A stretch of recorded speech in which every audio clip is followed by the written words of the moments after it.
Hi there, this is a Roman holiday and I've recorded 4 games with a Roman theme on the Amiga. But before we introduce those, I just thought I'd introduce a little bit of history, just to give you a little bit of a background of the games that we'll be playing. And so this is the potted history of the Phoenician Empire. You can see on this particular map, this is an early map of the Phoenician Empire. You can see Carthage itself began in 1215 BC, and it was established as a watering hole and as a rest stop, because originally the Phoenician Empire came from Tyre.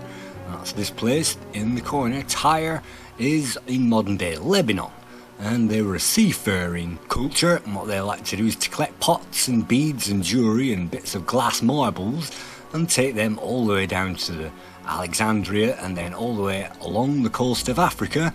And as they moved along the coast, they would have rest stops. And so Carthage in those days was simply a number of buildings with a bit of food in there, maybe a few beds, somewhere to lie down after a long voyage, and simply a rest stop.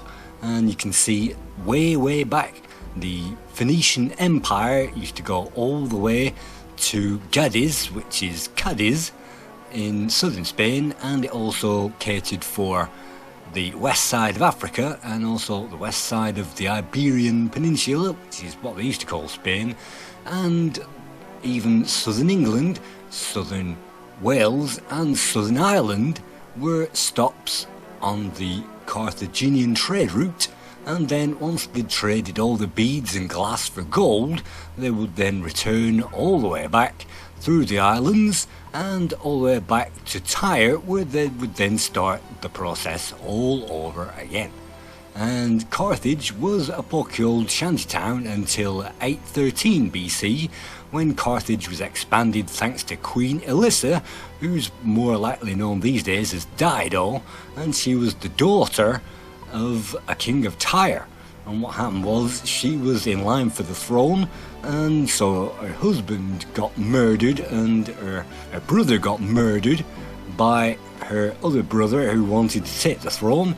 And so you can imagine that Dido then took all of the Trojan gold from the vaults and ran across the ocean. She stopped in Crete and picked up some Minoan slaves, and then she carried on until she reached Carthage, and then she offloaded all of her gold.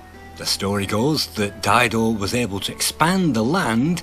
The local natives, the local tribes, said that you can only expand your land if you cover it with leather from a dead cow, and you can only have as much land as you can cover with leather from a dead cow. So she got loads of strips together, very fine strips, and outlined a huge area all around the city, and that's when the city itself was formed.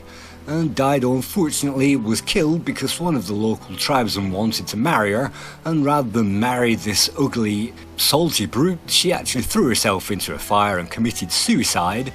And that's why they had Dido festivals in Carthage to commemorate the woman who threw herself onto a fire rather than marry a barbarian. In 753 BC, Rome itself was established, and again it was only a few small huts and a tiny town at this point in time.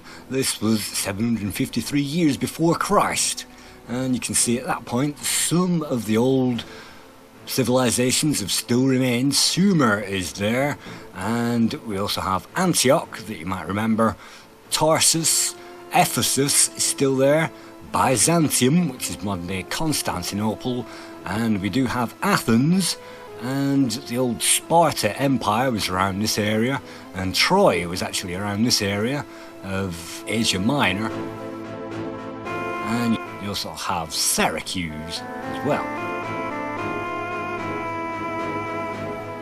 A little bit later in time, you can see the old Phoenician trade routes are drying up just a little bit, and the First Punic War began in 264 BC, when we were in Sicily and the Romans kicked us out of Sicily and said, right, here's the equivalent of $1 billion to pay, you've got 50 years to pay it off. And so the Carthaginians mined the heck out of Sardinia, all the silver out of Sardinia, and they paid back the reparations in 10 years. So the Romans kicked us out of Corsica and Sardinia and said, right, here's some more billions to pay off, you've got 50 years to pay it off.